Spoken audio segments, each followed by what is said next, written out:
Imagine a nation of 800 million people with only 72 hours of fuel left. In 1991, while the world was Saddam Hussein's tanks set Kuwait ablaze, India was suffocating. Global oil prices didn't just rise, they doubled overnight. But India's problem wasn't just the price. We literally didn't have enough oil to keep the country running for 4 days. If one more tanker had been delayed in the Suez Canal, India's plans would have stayed on the tarmac. Our trucks would have died on the highways, and the entire national grid would have gone dark. This is the untold story of how India turned that moment of national humiliation into a secret multi-billion-dollar revenge. This is the story of strategic petroleum reserves. To understand our strength today, you must understand our weakness then. In 1991, India was technically bankrupt. Our foreign exchange reserves had crashed to just $1.2 billion, barely enough to pay for 3 weeks of imports. But oil was the real killer. Because we didn't store fuel, we bought it hand to mouth. When the Gulf War broke out, our suppliers demanded cash upfront, cash we didn't have. The humiliation, we had to physically airlift 47 tons of our gold reserves to London and Switzerland just to secure a loan. It was a scare on the Indian psyche. We realized that as long as we were dependent on daily oil shipments, we were never truly a sovereign nation. We were at the mercy of every dictator with an oil well. While most politicians were focused on the next elections, Prime Minister Atal Bihari Vajpayee was looking at the next century. In 1998, after the Pokhran nuclear tests, India faced global sanctions. Vajpayee knew that if the world cut off our oil, the nuclear bombs wouldn't matter. He proposed the Strategic Petroleum Reserve (SPR), but he didn't want Ghent steel tanks. Those are easy targets for enemy missiles. He wanted rock caverns, the engineering marvel. Imagine a cave as tall as a 10-story building, curved deep inside solid, unlined rock.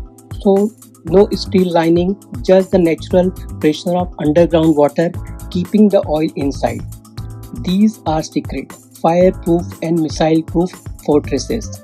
But building them was an engineering nightmare that would take decades to master. But then the plan hit a wall. Politics between 2004 and 2014. Instead of finishing these fortresses, the government took a dangerous shortcut. To keep voters happy, they kept petrol and diesel prices low. But oil isn't free. Government couldn't pay the oil companies, so they issued oil bond. Think of this as a government credit card. They took the oil now and pushed the bill to the future, to us. By 2014, this hidden debt was a rupees 1.34 lakh crores time bomb. We were sitting on a mountain of debt with no storage to show for it. While China was building months of reserves, India was still living on the edge. After 2014, the strategy shifted to mission mode. The goal: pay the debt and build the forts. India finally completed 3 massive underground caverns.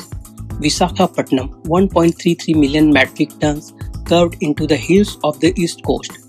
Mangaluru, 1.50 million metric tons. Padur, 2.50 million metric tons, the largest of them all.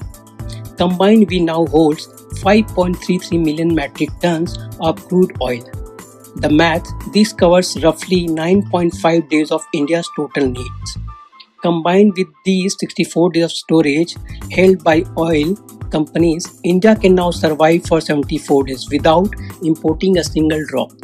From 3 days to 74 days, that is the revenge of 1991. But 74 days isn't enough for a global superpower. Phase 2 is already underway. We are expanding Padur and building a new site in Chandikhol, Odisha. But the real game changer is in Bikaner, Rajasthan. For the first time, India is exploring salt cavern storage. Unlike rock, salt is a self-filling. If a crack appears, the salt flows to fill it. It's cheaper, faster to build and can store not just oil but hydrogen for the future. In 1991, we stood with our gold in hand, begging for oil. Today we sit on millions of tons of it. Hidden deep beneath our feet, this journey wasn't just about logistics. It was about energy sovereignty. It tells us that a crisis doesn't define a nation. How the nation responds to that crisis does. We decoded the oil, now it's time to decode the future. If you found this breakdown valuable, you are the kind of person who belongs on this channel. We are currently decoding how the semiconductor war is the next big threat to India's security. Hit subscribe to Decoded Live. Stay informed, stay strategic. What should we decode next? Tell me in the comments.